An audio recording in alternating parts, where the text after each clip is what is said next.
Hello friends, कैसे आप लोग। आशा करते हैं आप सभी अच्छे होंगे, मस्त होंगे, तंदुरुस्त होंगे और अच्छे से स्टडी कर रहे होंगे। तो चलिए फ्रेंड्स, आज इस वीडियो में हम कराने वाले हैं क्लास 10th का हिंदी टेस्ट, जो कि पूरे पार्ट का निचोड़ है, जो कि जितने भी क्वेश्चन लिए हैं सभी क्वेश्चन मोस्ट इंपॉर्टेंट क्वेश्चन है। ठीक है, तो वीडियो को पूरा एकदम लास्ट तक जरूर देखिएगा, और वीडियो को लाइक नहीं किया तो वीडियो को लाइक कर दीजिएगा, अपने दोस्तों के फैंस से शेयर कर दीजिएगा। अभी तक चैनल को सब्सक्राइब नहीं किया तो चैनल को सब्सक्राइब जरूर कर लीजिएगा।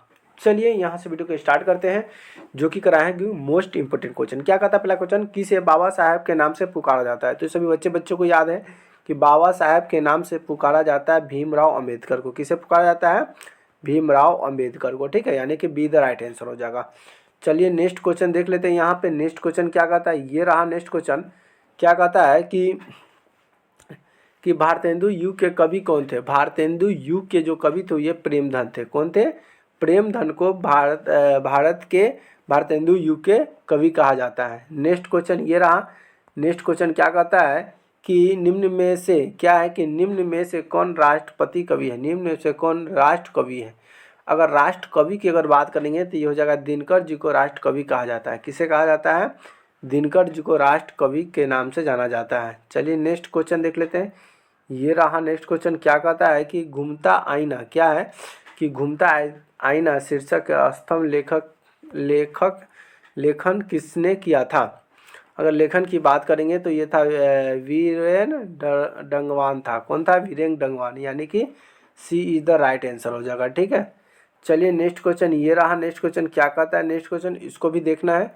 नेक्स्ट क्वेश्चन कहता है कि मदुरै का अंग्रेज किस नाम से पुकारते थे। अंग्रेज जो थे वो किस नाम से पुकारते थे? तो वो पुकारते थे मंदुरा के नाम से। किससे? मंदुरा के नाम से पुकारते थे। ठीक है, चलिए नेक्स्ट क्वेश्चन देख लेते हैं। नेक्स्ट क्वेश्चन ये रहा।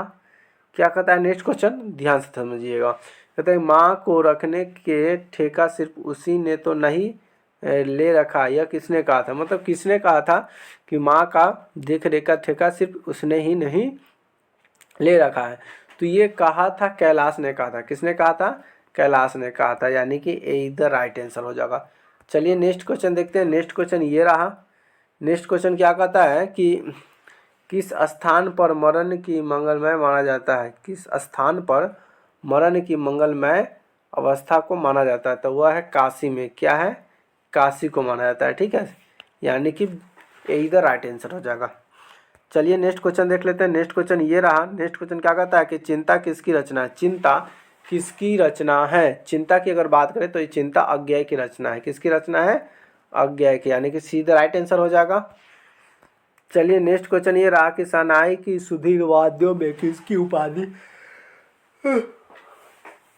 मिलती है। ये जो शहनाई जो बजाता है, शहनाई के सुजी जो सदिया होती है, ये किससे मिलता है? मंत्री से, बसुरा से, सास या कनिष्ठ से। किससे मिलता है प्यारे बच्चों?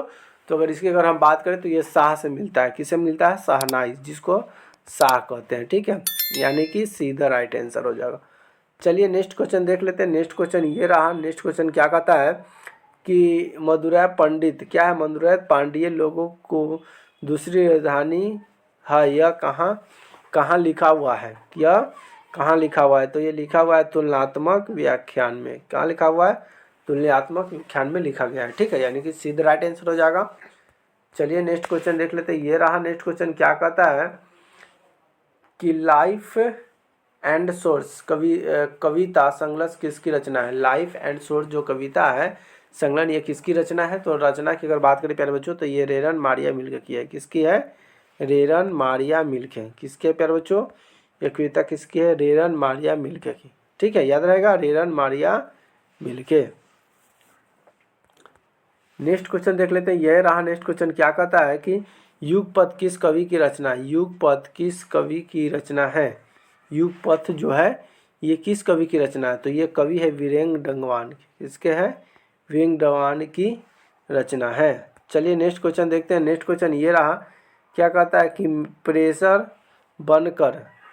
बनर रखान के किसने किया था। सॉरी, प्रेम बरन रखान किसके कवि से हुआ था, कहा था। अगर इसकी अगर हम आंसर की अगर बात करेंगे तो ये हो जाएगा कृष्ण को कहा था। किसको कहा था? कृष्ण को कहा था, यानी कि डी द राइट आंसर हो जाएगा। चलिए नेक्स्ट क्वेश्चन देखते हैं। नेक्स्ट क्वेश्चन क्या रहा? नेक्स्ट क्वेश्चन ये रहा, क्या कहता है नेक्स्ट क्वेश्चन, ध्यान से देखिएगा कि गांधी जी की महात्मा की उपाधि किसने दिया था, मतलब गांधी जी को महात्मा किसने कहा था? तो गांधी जी को जो महात्मा किया था सबसे पहले रविंद्रनाथ ठाकुर ने किया था। किसने किया था? रविंद्रनाथ ठाकुर ने किया था, ठीक है। चलिए नेक्स्ट क्वेश्चन ये रहा। नेक्स्ट क्वेश्चन क्या कहता है उसको भी देख लेते हैं। नेक्स्ट क्वेश्चन ये रहा, क्या कहता है कि बहुवचन नामक परितंत्र का क्या है? बहुवचक नामक परितंत्र का छोटा बंगाल और पश्चिम बंगाल प्रसिद्ध किसने किया था? अच्छा सॉरी, यहाँ पे पश्चिम बंगाल गलती हो गया। बहुवचन नामक पत्रिका का संपादन किसने किया था? तो संपादन किसने किया था? यह था अशोक वाजपेयी ने किया था। किसने किया था? अशोक वाजपेयी ने किया था, यानी कि बी द राइट आंसर हो जाएगा। चलिए नेक्स्ट क्वेश्चन देखते हैं। नेक्स्ट क्वेश्चन ये रहा, क्या कहता है नेक्स्ट क्वेश्चन के निम्नलिखित में से क्या है? निम्नलिखित में से कौन सी हिंदी आलोचना का महत्वपूर्ण साक्षात्कार है? तो आलोचना की अगर बात करें तो ये हो जाएगा राम विलास शर्मा हो जाएगा। क्या हो जाएगा? राम विलास शर्मा। चलिए नेक्स्ट क्वेश्चन ये रहा। नेक्स्ट क्वेश्चन क्या कहता है उसको देखते हैं। चलिए नेक्स्ट क्वेश्चन क्या कहता है कि कर्नाटक प्रदेश का श्रवण बेलगोल स्थान किस प्रसिद्ध तीर्थ स्थल के लिए है? तो जो ये कर्नाटक में जो प्रदेश में जो बोलगोल स्थान जो है, ये स्थान किस लिए प्रसिद्ध है? तो ये स्थान प्रसिद्ध है जैन के लिए। किसके? जैन मंदिर के लिए प्रसिद्ध है, ठीक है। चलिए नेक्स्ट क्वेश्चन ये रहा। नेक्स्ट क्वेश्चन क्या कहता है कि पूर्णवरा शीर्षक उपन्यास किसकी रचना है? पूर्णवरना शीर्षक उपन्यास जो है ये रचना किसकी है? तो रचना की अगर बात करेंगे तो ये रचना है हजारी प्रसाद त्रिवेदी की रचना है। किसकी है? हजारी प्रसाद त्रिवेदी, यानी कि ए द राइट आंसर हो जाएगा। चलिए नेक्स्ट क्वेश्चन ये रहा। नेक्स्ट क्वेश्चन, मंगवा कहाँ की रहने वाली थी? मंगवा जो थी ये कहाँ की रहने वाली थी बताना है। मयूरभंज, बैकर इलाहाबाद, बैकर कुंड, बेंगलुरु। बताइए मंगवा रहने वाली कहाँ के है? तो ये रहने वाली है बेंगलुरु की। कहाँ की है? बेंगलुरु की रहने वाली है। और एक बार जवाब देना है, मंगवा क्या बेचती थी? ठीक है, मंगवा क्या बेचती थी कमेंट करके जरूर बताइए। तो इसका आंसर डी हो जाएगा। अगला क्वेश्चन ये रहा। अगला क्वेश्चन क्या कहता है कि सात कोरी होता किस भाषा में प्रमुख कथाकार है? तब सात कोरी होता किस भाषा के प्रमुख कथाकार है? तो अगर कथाकार की अगर हम बात करेंगे तो ये हो जाएगा उड़िया भाषा। कौन सा उड़िया भाषा हो जाएगा? ठीक है, उड़ीसा। चलिए अगला हम बात कर लेते हैं कि निम्न में से कौन संस्कृत पाठशाला का कहा जाता है? संस्कृत की पाठशाला कहा जाता है। बताइए इसमें से कौन है जो संस्कृत की पाठशाला कहा जाता है? तो पाठशाला की अगर बात करेंगे तो हो जाएगा काशी को पाठशाला कहा जाता है। ठीक है, क्या कहा जाता है? काशी को पाठशाला कहा जाता है। चलिए नेक्स्ट क्वेश्चन देख लेते हैं। नेक्स्ट क्वेश्चन ये रहा। नेक्स्ट क्वेश्चन क्या कहता है कि धनानंद द्वारा रचित ग्रंथ है। धनानंद द्वारा एक दूसरा कहानी रचा गया है, वो कहानी कौन सा है, यानी कि रचित ग्रंथ कौन सा है? तो अगर हम ग्रंथ की अगर बात करेंगे तो वह हो जाएगा सुजान साजक भी है, रसखेल बल्ली भी है और परवीन लीला, यानी कि सभी हो जाएगा। ठीक है, तो बी द राइट आंसर हो जाएगा। चलिए 20 के बाद यहाँ से 21 देख लीजिए। 21 क्या कहता है? 21 कहता है कि घर क्या है कि प्रेम की पीर की कवि है। प्रेम के जो पीर है उसकी कवि कौन है? तो प्रेम के पीर के जो कवि है ये धनानंद है। क्या है? घनानंद। क्या है? घनानंद है। ठीक, चलिए नेक्स्ट क्वेश्चन देख लेते हैं। नेक्स्ट क्वेश्चन क्या कहता है? ये रहा नेक्स्ट क्वेश्चन, कहता है कि द कास्टम इन इंडिया किसके द्वारा लिखी गई है? द कास्टम इन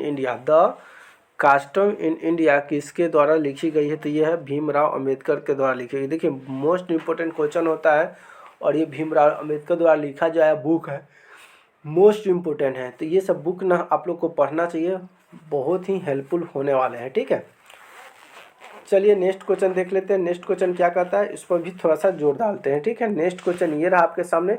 क्या कहता है कि विश्व के दांत कहानी में मोटर कार किसकी थी? मतलब एक विश्व की दांत कहानी है, उस कहानी में एक मोटर कार टूट जाता है। तब से पूछा जा रहा है कि ये मोटर कार जो था ये मोटर कार किसका था? तो मोटर कार की अगर बात करें तो ये मोटर था सेन साहब का, जिसमें थोथा के दांत तोड़ देता है। ठीक है, कासू। चलिए अगला क्वेश्चन ये रहा। अगला क्वेश्चन क्या कहता है कि जाति श्रेय में उपसर्ग है। जाति श्रेय में उपसर्ग है, लेकिन जाति श्रेय में उपसर्ग क्या है? तो यहाँ पे हो जाएगा प्यारे बच्चों, अगर उपसर्ग की अगर हम बात करेंगे तो यहाँ पे हो जाएगा अति, हो जाएगा क्या हो जाएगा, अति, अति जोर उपसर्ग हो जाएगा। ठीक है, चलिए नेक्स्ट क्वेश्चन ये आगे आपके सामने। नेक्स्ट क्वेश्चन, यशोदा का संधि विच्छेद होगा, यशोदा, यशोदा का संधि विच्छेद क्या हो जाएगा, तो यशोदा का जो यश जोर दा क्या हो जाएगा, यशोदा। चलिए नेक्स्ट क्वेश्चन देख लेते हैं। नेक्स्ट क्वेश्चन ये रहा, क्या कहता है, नीचे के दांत कहानी में मदद किसका बेटा है, विष के दांत क्या है, विष के दांत कहानी में मदन किसका बेटा है, मदन जो बेटा का रोल निभा रहा है, लेकिन ये किसका निभा रहा था, ये गिरधर का, किसका, तो ये गिरधर का हो जाएगा, किसका हो जाएगा, गिरधर का। ठीक है, चलिए नेक्स्ट क्वेश्चन देख लेते हैं। नेक्स्ट क्वेश्चन ये रहा, क्या कहता है कि सीता किस कहानी की पात्रा है, सीता जो है एक कहानी की पात्रा है, लेकिन सीता कौन कहानी की पात्रा है, तो ये धरती कब तक घूमेगी उस कहानी के पात्रक है कौन, तो ये है सीता। चलिए नेक्स्ट क्वेश्चन देखते हैं। नेक्स्ट क्वेश्चन ये रहा, क्या कहता है कि धर्म अधर्म कौन समास है, धर्म और अधर्म ये समास है, लेकिन ये कौन सा समास के अंतर्गत आएगा, तो ये आएगा दृढ़ समाज, क्या आ जाएगा, दृढ़ समाज आएगा, याद रहेगा, दृढ़ समाज। चलिए नेक्स्ट क्वेश्चन क्या कहता है उसको देख लेते हैं। नेक्स्ट क्वेश्चन क्या कहता है, नेक्स्ट क्वेश्चन ये है कि परीक्षा में चोरी मत करो इस वाक्य में गलत कौन निकालता है, परीक्षा में चोरी मत करो इस वाक्य में गलती कौन निकालता है।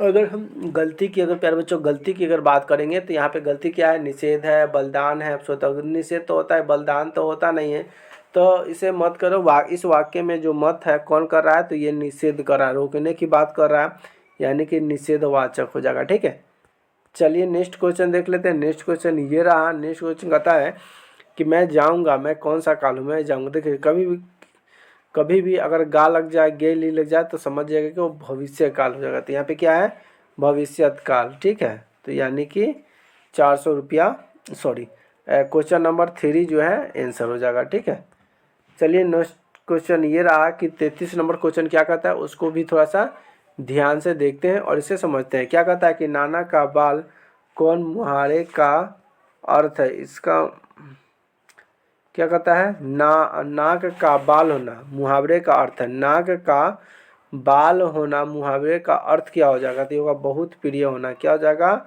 बहुत प्रिय होना, नाक का बाल होने का अर्थ क्या हो जाएगा, बहुत प्रिय होना। चलिए नेक्स्ट क्वेश्चन ये रहा। नेक्स्ट क्वेश्चन शुद्ध और अशुद्ध आता है, इसे भी क्वेश्चन को क्या करना है, रोज घर पे जाकर प्रैक्टिस करना है। ठीक है, कि हमारे कितना नंबर आते हैं, कितना नंबर कम है, तो ये सब चेक करते रहना है। ठीक है, तो यहाँ पे क्या पूछा कि सबसे अधिक मात्रा में सॉरी अशुद्ध को छांटना है, इसमें जो ऑप्शन दिया हुआ है इसमें अशुद्ध कौन है, क्या है, अशुद्ध कौन है, तो अशुद्ध को आप छाटिए। तो देखिए यहाँ पे हो जाएगा भूमंडल, भूमंडल है, भूमंडल नहीं है, भूमंडल है, इसीलिए ये सीधा राइट आंसर हो जाएगा, क्योंकि शुद्ध अशुद्ध में यही अशुद्ध पहला ही धरा गया। ठीक, चलिए अगला क्वेश्चन ये रहा, क्या कहता है कि तार तत्व का संबंध किसने दिया, तार तत्व का जो संबंध था ये संबंध किसने देता है, बताइए कुंदन सर। सॉरी, तार सप्ताह का संपादन किसने किया था, तार सप्ताह का जो संपादन है ये संपादन किसने किया था, तो ये संपादन किया था अज्ञा ने, किसने किया था, अज्ञा ने किया था। अगला क्वेश्चन देखते हैं। अगला क्वेश्चन क्या कहता है, देख लीजिए, ये रहा अगला क्वेश्चन। क्या कहता है कि कवित्री नामिका क्या है, कि कवित्री नामिका के अनुसार क्या घड़े का लुढ़क जाता है, क्या रहा है कि कवित्री अनामिका के अनुसार क्या घोड़े सा लुढ़क जाता है। तो लुढ़कने की अगर बात कर रहे हैं तो ये लुढ़कने की बात घ हो जाएगा, क्या हो जाएगा, घ। ठीक है, चलिए नेक्स्ट क्वेश्चन देख लेते हैं। नेक्स्ट क्वेश्चन ये रहा। नेक्स्ट क्वेश्चन क्या कहता है कि गिरा हुआ कहलाता है, गिरा हुआ कहलाता है, क्या कहलाता है, तो गिरा हुआ की अगर हम बात करेंगे प्यारे बच्चों, गिरा हुआ कहलाता है, तो गिरा हुआ जो कहलाता है वो प्रतीत कहलाता है, क्या कहलाता है, प्रतीत कहलाता है। ठीक है, चलिए नेक्स्ट क्वेश्चन देखते हैं। नेक्स्ट क्वेश्चन क्या कहता है, ये रहा। नेक्स्ट क्वेश्चन क्या कहता है, प्रत्येक कौन समास है, प्रत्येक कौन समास है, क्या है, प्रत्यक्ष कौन समास है, प्रत्यक्ष तो है लेकिन प्रत्यक्ष क्या है, समास है, लेकिन प्रत्यक्ष किस तरह का समास हो जाएगा, तो ये हो जाएगा अव्ययी समास, किस तरह का समास हो जाएगा, अव्ययी समास हो जाएगा, ठीक है, यानी कि बी द राइट आंसर हो जाएगा। चलिए क्वेश्चन नंबर नेक्स्ट ये रहा कि घर द्वार, क्या है कि घर द्वार कौन समास है? घर और द्वार क्या है? एक तो समास है, लेकिन ये कौन सा समास है घर द्वार? तो घर द्वार की अगर समास की बात करेंगे तो ये है द्विवचन समास। क्या है? द्विवचन समास हो जाएगा, ठीक है। चलिए 40 की ओर चलते हैं। 40 क्वेश्चन क्या कहता है? 40 नंबर क्वेश्चन की जिस घर द्वार कौन सा समास है? घर और द्वार ये समास तो है, लेकिन ये कौन सा समास है? तो समास द्विवचन समास होगा, ठीक है। चलिए नेक्स्ट क्वेश्चन देख लेते हैं। नेक्स्ट ये रहा नेक्स्ट क्वेश्चन और आखिरी क्वेश्चन क्या कहता है कि लेखक ने निर्जल अपराधी किसे कहा है? लेखक ने अपराधी कहा है, लेकिन ये अपराधी किसे कहा है समझ में बताइए क्या होगा इसका आंसर? लेखक ने निर्जल अपराधी क्या होगा? चारों को कहा है, वनमानुष को कहा है, जंगली जानवरों को कहा है, नाखून को कहा है। जल्दी बताइए इसका आंसर क्या होगा प्यारे बच्चों? अगर आंसर की अगर इसका हम बात करें तो इसका आंसर हो जाएगा नाखून को कहा है। किसको कहा गया है? नाखून को निर्जल अपराधी कहा गया है। तो प्यारे बच्चों यहाँ से 40 क्वेश्चन कराए जो कि बुक से रिलेटेड क्वेश्चन होते हैं, पूरे बुक का निचोड़ क्वेश्चन आता है जो कि मैंने आपको इस वीडियो में लिया है, ठीक है। तो वीडियो अच्छी लगती है वीडियो को लाइक कमेंट शेयर जरूर कर दीजिएगा। चैनल को सब्सक्राइब नहीं किया तो चैनल को सब्सक्राइब जरूर कर लीजिएगा। फिर मिलते हैं नए वीडियो में नए टॉपिक के साथ। तब तक ले जय हिंद, वंदे मातरम।